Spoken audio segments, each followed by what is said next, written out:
Olá, estamos de volta no segundo bloco da parte prática da prova de vocês e eu sou a Rafaela Lobo, estou dando um pouco da estrutura do texto. Na primeira parte, o que nós vimos? Nós vimos que vocês vão fazer uma prova dividida em duas partes, mas com o objetivo geral é saber se vocês têm o conteúdo e se sabem colocar isso no papel, se sabem estruturar, além de ter uma boa estrutura gramatical. Nós vimos que o meu trabalho aqui com vocês não é vinculado ao conteúdo nem à gramática, e sim à estrutura do texto. E também citamos que vocês vão fazer textos de estudo de caso. Por quê? Tudo que tem na prova de vocês é um estudo de caso. Você vai ter um caso e vai ter que fazer uma análise. Uma peça é assim, vou te dar um caso e você vai analisar e fazer. E, portanto, a gente tem que ter alguns cuidados nesse estudo de caso. Vimos ainda que esses estudos de caso, esses trabalhos, seja de peça, seja de questão, nós sempre estamos vinculados a quê? A estrutura dissertativa. Por que a estrutura dissertativa? Porque a dissertação, ela é o texto em que a gente dá aquele elemento de opinião, que pode ser técnica, por isso que eu falo que não é pessoal, que no nosso caso é dissertação objetiva, mas a gente comprova, né? A gente tem que ir provando aquilo. E no final, nós falamos de problemas comuns que acontecem no estudo de caso, que às vezes é a falta de conteúdo que a gente tem, não consegue conceituar, não consegue usar o conceito e explicar, problema de colocar visões pessoais e não elementos tão técnicos, tentar fazer um texto em item ao invés de fazer um texto sequencial, e ainda tem gente que tenta até colocar título nesse tipo de prova. Então tudo isso a gente precisa eliminar. Por isso, nesse segundo bloco, nós vamos falar de duas formas de técnica para fazer o estudo de caso, o exploratório e o explanatório. Eu escolhi textos gerais primeiro, por quê? Só para mostrar a técnica. Então, para a gente ver como é que funciona uma técnica em texto curtinho, texto pequenininho do nosso dia a dia. Depois nós vamos falar desse tipo de elemento na nossa aplicação prática jurídica. Vamos para o nosso primeiro texto. O primeiro texto, gente, é um texto da Isto É. Ele é um texto de 2005, mas ele é curtinho e é difícil, eu falo que é difícil encontrar um outro texto tão pequeno que tem essa sequência que a gente quer. Nós vamos trabalhá-lo, ele tem 3 parágrafos, então nós vamos rapidamente trabalhá-lo por parágrafos, lendo os parágrafos para entender como que a gente fez essa análise. Nesse caso, esse texto especificamente foi quando teve um grande tsunami e a Isto É estava explicando por que tinha esse tsunami. Nosso objetivo vai ver como que foi estruturado esse texto para que a gente possa também levar esse texto simples, né, que é de área jornalística, para a mesma técnica em área jurídica. O primeiro parágrafo do texto Como se formou o tsunami, que matou mais de 150 mil, fala o seguinte: as ondas gigantes que atingiram a Ásia e a África formaram-se devido ao choque de 2 placas tectônicas a cerca de 5 mil metros de profundidade. A colisão gerou um terremoto de 9 graus na escala Richter, liberando no mar uma energia equivalente à explosão de 32 mil bombas como a de Hiroshima, ou 4,5 vezes a produção anual da usina de Itaipu. No segundo parágrafo, então primeiro só conhecer o texto, ele fala que esse impacto causou um rebaixamento de 20 metros na zona de choque das placas, como um buraco no fundo do mar. E para preenchê-lo, uma massa de 1,3 trilhão de metros cúbicos do oceano foi deslocada, entrando mais água do que foi necessário. A muralha excedente de água foi expelida para a superfície e se propagou como ondas. O efeito é parecido com o que acontece quando a gente joga uma pedra numa piscina. Observem que ele está contando para a gente como é que esse tsunami aconteceu, sequencialmente. O último parágrafo diz que a velocidade inicial dessas ondas era de 800 km por hora. E quanto mais fundo e menos obstáculos pelo caminho, mais rápido elas se movimentaram. À medida que se aproximaram do continente, perderam velocidade e ganharam altura. É por isso que no alto mar elas não foram percebidas. E ao chegarem na costa, destruíram quilômetros adentro. Bom, vamos trabalhar um pouco desse texto, pensando nesses... Por isso que eu escolhi um texto curtinho, né? Para dar tempo da gente fazer explicação de técnica. Eu quero que a gente veja nele, não o conteúdo, mas a partir desse conteúdo simples, jornalístico, a técnica que foi utilizada para escrever. Se a gente aprender essa técnica, fica fácil usar nas nossas questões. Então vamos voltar nessa estrutura do texto, pensando no que nós estamos vendo agora. Eu gostaria que vocês agora olhassem para o slide. Olha o que nós temos aí. Esse texto foi criado num esquema de causa e consequência. Então ele é um estudo de um caso, teve um tsunami, isso é um caso, eu quero te explicar como é que ele aconteceu. E aí eu vou usar, lá na introdução, uma causa inicial. Qual que foi a causa inicial desse texto? Teve um terremoto. esse terremoto gerou uma série de consequências. Cada consequência a gente vai colocar num desenvolvimento específico. O número de desenvolvimentos vai depender do número de consequências que eu tenho. Então, às vezes a gente pensa em causa e efeito pensando assim, choveu e aí as árvores caíram. Como se fosse assim, uma causa e um efeito. Choveu, isso gerou a queda da árvore. Porém, na vida, as coisas podem ter várias causas e vários efeitos. Então, teve um terremoto. Esse terremoto foi embaixo do mar, porque se ele tivesse sido em outro local, não tinha tido a próxima consequência, que foi uma movimentação de água, um maremoto. Esse maremoto gerou o quê? Gerou, teve um buraco no fundo do mar que gerou um maremoto. Esse maremoto gerou onda gigante. E essas ondas gigantes é que atingiram a costa e geraram o quê? Mortes, destruição. Quando a gente chega na consequência final, a gente está na conclusão. Então, no texto de causa e consequência, no esquema de escrever um texto de causa e consequência, literalmente, antes de escrever, o que a gente sugere? Antes de ter esse texto pronto, vocês devem pegar e falar qual foi a causa disso. O que isso gerou? E esse elemento gerou que outro elemento?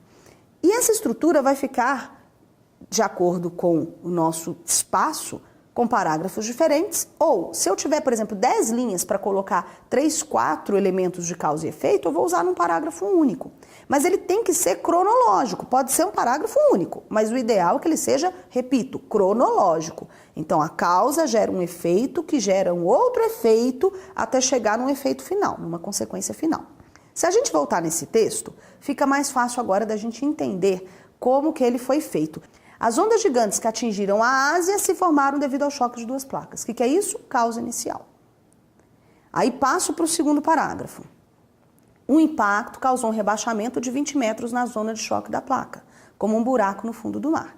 O que é isso? Consequência dessa causa inicial. Então, eu tive uma consequência, que foi um buraco no fundo do mar. Aí ele tem aqui duas consequências, porque esse buraco foi preenchido por água. E depois ele me diz que a água sobrou, quer dizer, preencheu todo o buraco, ainda assim já tinha deslocado água, sobrou, ela voltou. O que significa isso? Que a muralha excedente de água foi expelida e se propagou como onda. Isso é um outro efeito. E no último parágrafo eu tenho o efeito final. O que é esse efeito final? Que é a onda chegar lá no continente e causar morte e destruição. Então, toda vez, qual que é a dica aqui? Que você tiver uma questão que você perceba que tem causa e efeito, antes de escrever, antes de responder, você vai criar isso para você. Aí pode ser até item, num cantinho, porque eles não vão ler. Você coloca, ou na sua mente, olha, o que aconteceu? Teve uma causa inicial. Essa causa gerou um efeito. Então, às vezes, você tem um caso que você tem assim, fulano cometeu um crime. Se ele não tivesse feito isso, fulano foi lá e entrou na casa do vizinho para roubar a casa do vizinho. Você tem uma causa inicial, ele entrou na casa do vizinho. Aí você tem uma consequência. Ele foi pego, foi preso. Ah, então isso aí já foi uma consequência. Foi pego no mesmo dia, naquele mesmo momento, e ele foi preso.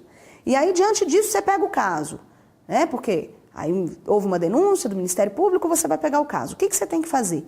Você tem que pensar primeiro em quais são as causas e quais são os efeitos. Quando a gente entende quais são as causas e as consequências daquilo que foi me dado, seja na peça, seja nas questões, fica mais fácil de fazer o texto. Segunda parte que nós vamos ver, pode passar, que aqui é caso e consequência, é o texto de lide. A gente falou que existem estudos de caso exploratórios e explanatórios, né? Então tem causa e consequência e tem efeitos no sentido de você ter elementos descritivos. Esse segundo texto, ele é um texto de um único parágrafo e o objetivo é exatamente a gente ver elemento descritivo. Como é que faz? Essa é uma técnica que o jornalista acha que é jornalística. Eu dou aula no jornalismo também, todo jornalista acha que é uma técnica jornalística. Mas o LIDE, ele foi criado para fazer, na verdade, as primeiras enciclopédias do mundo. Ele é uma técnica maravilhosa em várias áreas, inclusive no direito. Então nós vamos ver como que funciona o LIDE nesse momento. Olha lá o textinho curtinho que eu tirei aí do estado de Minas, um jornal de Minas Gerais. Engavetamento tumultua BR-356.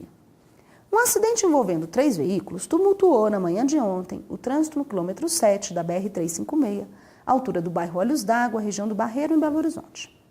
Por volta das 8h30, quando o motorista José Carlos Magalhães, de 27 anos, se assustou com um Corsa parado na faixa da esquerda e bateu na mureta central. José Vitor Porcaro Ribeiro, de 20 anos, que vinha logo atrás num Golfe, perdeu o controle e também se chocou contra a murada. Em seguida, o Palio Weekend, conduzido por Luciana Soares Navarro, de 18, trombou no Golfe, arremessando contra os demais carros. Todos sofreram pequenas escoriações e ferimentos leves. Bom, todo dia a gente vê esse tipo de texto, seja numa enciclopédia, seja num jornal. É um texto curto, dá para fazer a mesma técnica para textos longos, mas ele é um texto que tem muito conteúdo em pouco espaço. Então, para aqueles alunos que me falam assim, Rafaela, eu não consigo lidar com espaço, eu quero escrever, escrever, escrever, essa técnica ela é muito útil. Para quem também não consegue priorizar, às vezes fica só num ponto e precisava ter uma visão mais ampla, vocês vão ver que essa técnica é muito boa. Então todo mundo fala assim, como é que o jornalista escreve com tanta facilidade? Essa é uma das técnicas que são utilizadas e que eu sempre falo que é ótimo, eu tenho vários alunos que usam na prova da OAB. Vamos ver como é que ela é feita. O lead, ele consiste em você saber algumas perguntas antes de você responder. Então você se faz algumas perguntas. Você tem o caso, eles vão te dar o caso, porque é um estudo de caso, né? A prova de vocês é toda feita em situação-problema. E você se pergunta, o que é esse problema? O que é essa situação? Ou se eu vou contar um caso, preciso, por exemplo, colocar os fatos. Então, tenho que fazer uma peça e preciso pôr os fatos. O que aconteceu? Então, primeiro, o que é uma definição, que pode ser, na técnica, literal ou literária, do tema que a gente vai abordar no texto. No nosso caso, nós não vamos usar uma técnica literária, porque com conceitos literários, porque a gente está se baseando na lei. Então, nós vamos colocar definições, conceitos técnicos e literais. Quem que participa? Referência a uma pessoa, a um objeto, a um animal, ao fato que está envolvido naquele texto. Então, sempre a gente vai pensar, o que é que eles estão me dando de caso, ou o que aconteceu, quem que participou disso? Quando que aconteceu? Porque às vezes o momento faz diferença. Teve uma prova que eu preparei e dei essa técnica para a parte aberta de concurso para o Tribunal Regional Eleitoral. Eu trabalho há muitos anos com concurso público e o concurso do TRE de Minas, teve um negócio assim, não foi o de Minas, acho que foi o do Rio, não me lembro. Eu sei que teve algo muito interessante nesse sentido do quando, né? Que é aquela questão de você ter algum problema menos de 24 horas antes de uma eleição. E aí vinha aquela questão, se pode prender, se não pode prender, quando pode, quando não pode. Então, o quando, por exemplo, ali, fazia muita diferença, você analisar o quando. Que é em que momento, em que ocasião, em que época que ocorre aquele assunto estudado. Por exemplo, você vai falar de boca de urna, né? Até o que é boca de urna? Quantas horas antes? O que eu não posso pedir voto antes, né? E isso tudo, então, é o quando. Onde é em que local que ocorre aquilo. Se a gente pega lá na prova do TRE ainda, olha como o local ele pode ser interessante. Você vai fazer, por exemplo, um novo partido político. Esse novo partido político, ele é um partido político que vai ter que ter tantas pessoas divididas nos estados. Então, o onde estão essas pessoas que assinaram para ter um novo partido faz diferença. Então, é o onde. Como, que é de que maneira ocorrem os processos que são abordados no texto. Quer dizer, você vai contar mesmo o processo, por que aconteceu, que é a justificativa, a razão, o motivo, e você ainda pode colocar a conclusão ou a consequência. Ou seja, o que é o lead? Antes de escrever, você pensa o que, quem, quando, como, onde, porquê, quais são as causas, quais são os efeitos. Você estabelece isso na sua mente e quando você vai escrever, em pouco espaço você consegue colocar esse tanto de informação. Esse texto que eu mostrei para vocês, dá para a gente provar exatamente o que eu estou falando. Vamos nele. O que aconteceu?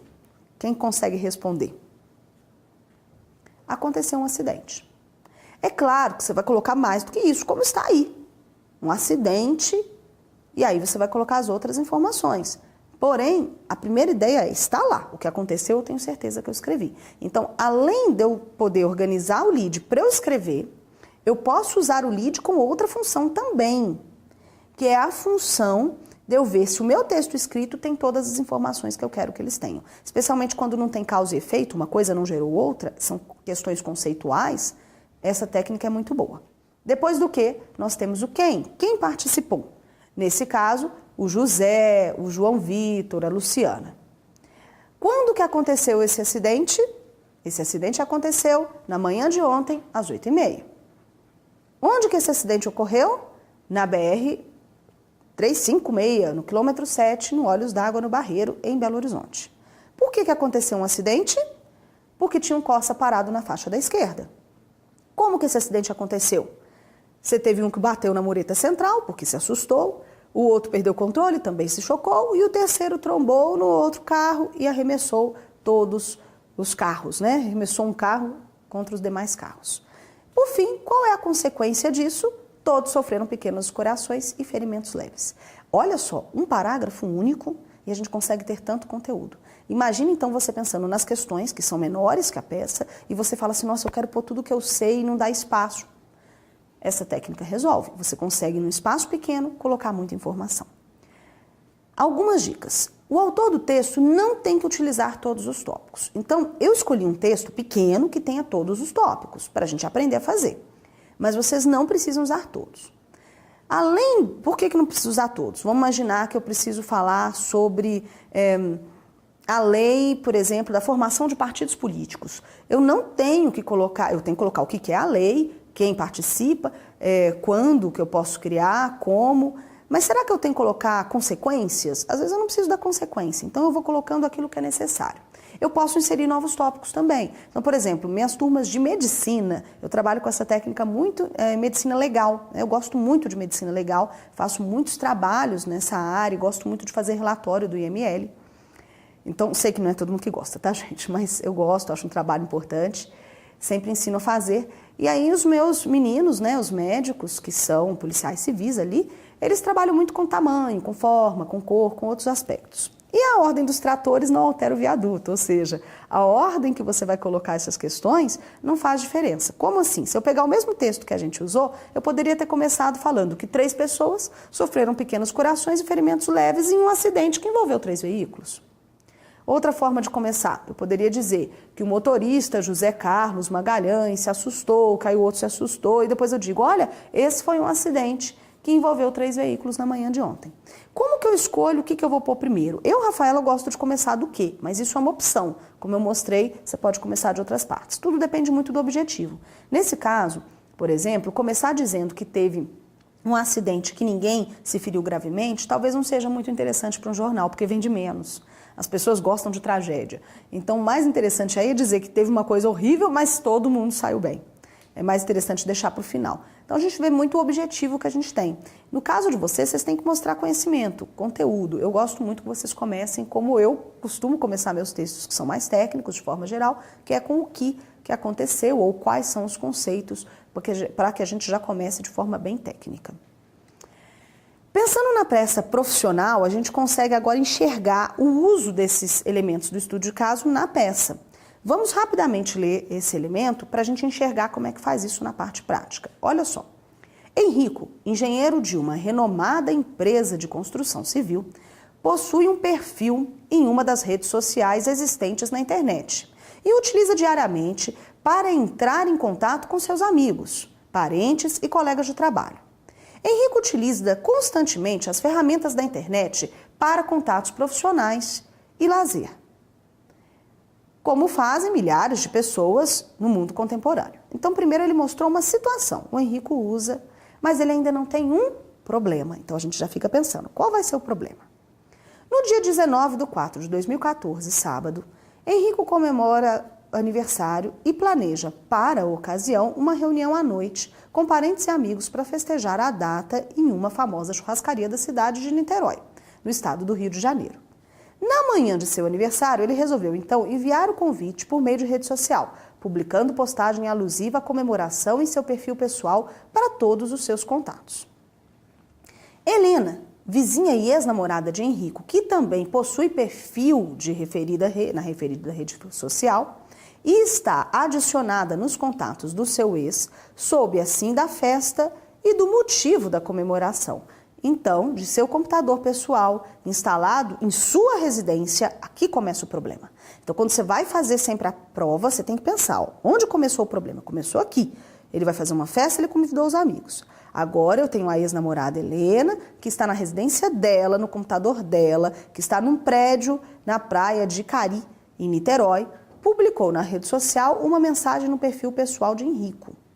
Naquele momento, Helena, com o intuito de ofender o ex-namorado, publicou o seguinte comentário. Abre aspas. Então agora vem a fala de Helena. Não sei o motivo da comemoração, já que Henrico não passa de um idiota, bêbado, irresponsável e sem vergonha. E com o propósito de prejudicar Henrico perante seus colegas de trabalho e denegrir a sua reputação, ela acrescenta ainda, abre aspas de novo, ele trabalha todo dia embriagado.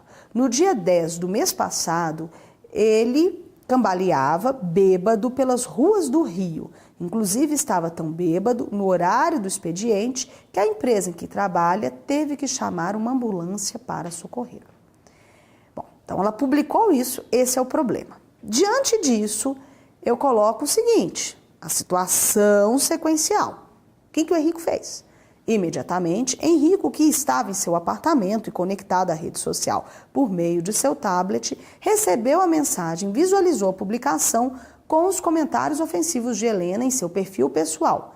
Henrico, mortificado, não sabia o que dizer aos amigos, em especial o Carlos, Miguel, Ramires, que estavam ao seu lado naquele instante. Muito envergonhado, Henrico tentou disfarçar o constrangimento. Sofrido, mas ele perdeu todo o seu entusiasmo e a festa, né? Essa comemoração, né? O motivo de comemoração deixou de ser realizada. No dia seguinte, Henrico procurou a delegacia de polícia especializada em repressão aos crimes de informática e narrou os fatos à autoridade policial, entregando o conteúdo impresso da mensagem ofensiva e a página da rede social da internet, onde ela poderia ser visualizada.